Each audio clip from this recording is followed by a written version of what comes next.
The 1980s British home wasn't just different, it was completely unrecognizable by today's standards. There were things in almost every house that would feel strange now, some that wouldn't even be allowed, and one near the end that almost every home had, even though no one actually liked it. If you stepped back inside one today, you'd notice it instantly. Here are 15 things you only saw in British homes in the 80s. 15. Wood-paneled walls. Before white paint and clean lines, there were walls that didn't feel like walls. Dark wooden panels, running floor to ceiling, sometimes real wood, sometimes thin sheets designed to imitate it.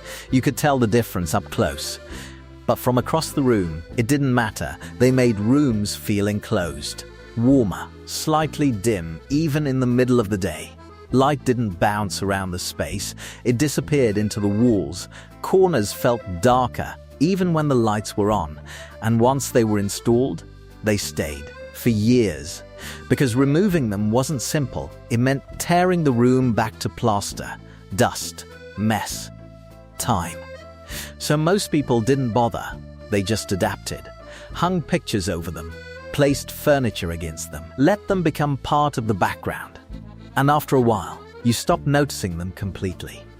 What's surprising is this wasn't just about style.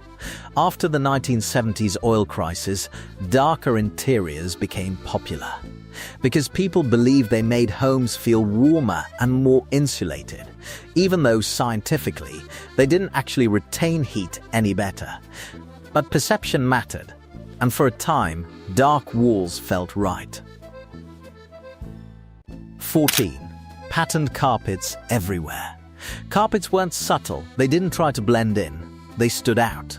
Swirls, lines, geometric patterns that repeated across entire rooms. Deep reds, burnt oranges, heavy browns and greens. Colors that didn't quite match anything else. And yet, they were everywhere. Living rooms, bedrooms, hallways, even bathrooms. You didn't think twice about it, because it was normal. In fact, during the early 1980s, the UK had one of the highest rates of fully carpeted homes in the world. Wall-to-wall wasn't a luxury. It was expected. And these carpets weren't delicate. They were thick, dense, built to last.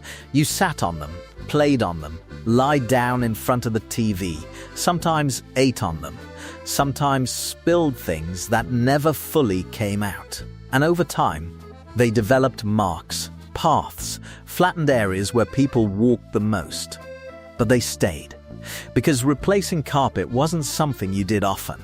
Many families kept the same carpet for 15-20 years, which meant it quietly recorded daily life, every step, every routine, every moment. 13. The three-piece suite. One sofa, two chairs, always matching, always positioned carefully, usually facing the television, and often slightly too big for the room. Heavy fabric, bold patterns, sometimes floral, sometimes geometric, sometimes something in between, and in many homes, covered, either with throws or plastic covers that stuck to your skin in summer, cold when you first sat down, then slightly uncomfortable after a while. But this wasn't just furniture. This was where everything happened. Evenings after school, parents watching TV, guests sitting politely, children lying across the cushions. It was the center of the house. And here's what most people forget. These weren't replaced often. The average British household kept the same suite for over a decade, sometimes closer to 15 years, which meant it slowly adapted. Cushions softened in the same spots, armrests wore down, fabric faded slightly where sunlight hit it, and over time, it became familiar. Not just something you sat on, but something that felt like part of home. 12. The giant television unit. The television wasn't just a screen, it was an object, a presence, heavy, deep, and almost impossible to move alone. You didn't carry it, you positioned it, carefully. Usually inside a wooden unit, with shelves built around it. for verse tapes, magazines, ornaments that didn't quite belong anywhere else. The TV wasn't fitted into the room. The room was arranged around the TV. Chairs angled towards it, sofa placed directly opposite, everything pointing in one direction. Because once it was in place, it stayed. And here's something most people don't realize. Early carp televisions could weigh over 40 kilograms and generate noticeable heat during use, which meant after an hour or two you could feel warmth coming from it, not enough to heat the room fully, but enough to notice. And because of that, it became more than just entertainment. It became part of the environment, a focal point, something the entire room revolved around. 11. Decorative ornaments. They didn't do anything, but they were everywhere. Porcelain figures, glass animals, miniature houses, sometimes gifts, sometimes souvenirs, sometimes things no one quite remembered buying, placed carefully. Often in very specific spots, on shelves, on cabinets, on top of the television. You weren't meant to touch them, and if you did, you were told not to. Because these weren't objects you used, they were objects you kept. And once they were placed, they stayed. For years, sometimes decades, gathering dust slowly, becoming part of the room without changing. And here's what makes it interesting. This was part of a wider cultural shift known as display living, where homes weren't just lived in, they were quietly presented. Objects became signals of taste, of memory, of identity, without anyone needing to explain them. And over time, you stopped seeing them individually. They became part of the background, until one day, you noticed them again and realized they'd been there the entire time. 10. The electric fire. It looked like a fireplace, but it wasn't.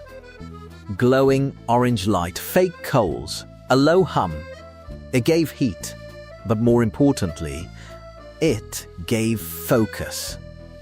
Because in the early 1980s, over half of UK homes didn't have full central heating, so heating one room at a time was normal. Families gathered around it, not just for warmth, but because the rest of the house was colder. Homes weren't evenly warm. They had warm zones and cold zones. And if you're enjoying this so far, make sure to subscribe, because the details only get more specific from here. 9. The telephone in the hallway. There was one phone, and it stayed in one place, usually the hallway, on a small table, with a long coiled cord. And here's what's easy to forget. In 1980, nearly 1 in 3 UK households didn't even have a telephone. So if you had one, it mattered. When it rang, everyone heard it, and when you answered, everyone could hear that too. Privacy didn't exist. Conversations were shared, even when you didn't want them to be. 8. The loud vacuum cleaner.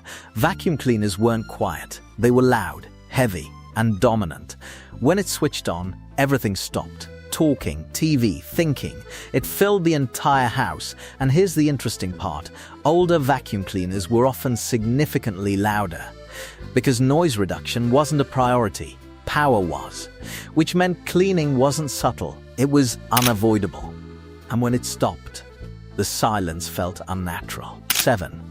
The bathroom carpet. It didn't make sense, but it existed. Carpet in the bathroom, soft under your feet, warm in the morning, but completely impractical. It absorbed moisture, held smells, stayed damp. And here's what makes it even stranger. Many UK bathrooms in the 1980s didn't have extractor fans, which meant steam had nowhere to go. So instead of solving the problem, carpet just absorbed it. Over time, it changed slightly, darkened, but rarely got replaced, because replacing it meant redoing the room. Today, almost all UK bathrooms use tile or vinyl, but back then, carpet still felt normal. 6. The brown or orange kitchen. Kitchens weren't subtle. They were bold. Orange cupboards, brown tiles, patterns everywhere. These colors came from earth tone design trends, meant to feel warm, natural, grounded, even if they feel overwhelming now. And here's the reality. Kitchens were expensive to replace, so once installed, they stayed for years, sometimes decades, fading slightly, wearing down slowly, but never fully changing. 5. The bread bin. It was always there. Metal, plastic, sometimes labeled. Bread, it sat in the same place, used daily, without thinking. But here's what's changed. In the 1980s, bread was bought far more frequently, often every 1-2 days, which meant it needed a permanent space. Not the fridge, not left out, but contained. The bread bin wasn't optional, it was part of how kitchens worked. 4. The loud ticking clock. Tick, tick, tick. Always there. You didn't notice it at first, but once you did, you couldn't ignore it, because homes were quieter then.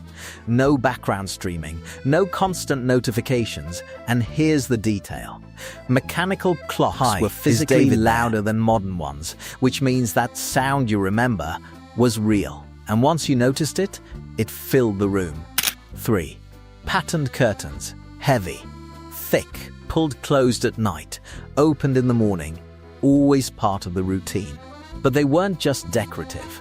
Before double glazing became widespread, windows were one of the biggest sources of heat loss in UK homes, so curtains acted as insulation, a barrier, something practical, even if they looked overwhelming. 2. The ashtray. Even in homes where no one smoked, there was an ashtray.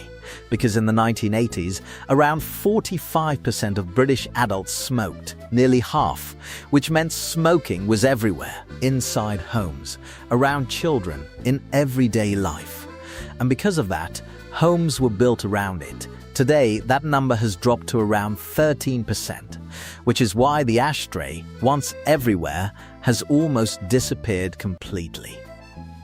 1. The Artex ceiling. You didn't look up often, but when you did, it was there. Swirls, patterns, textures, each ceiling slightly different. But here's what most people didn't realize. Artex wasn't just decoration. It was a shortcut, a way to hide cracks, uneven plaster, quickly, cheaply. But over time, it became a problem. Because in some cases it contained asbestos, which means today removing it is expensive and complicated. What once felt normal now feels like something you'd avoid completely. Homes in 1980s Britain weren't designed for trends. They were built around habits, routines, and practical decisions that made sense at the time. So now we're curious. Which of these do you remember most? And what would you add? Let us know in the comments.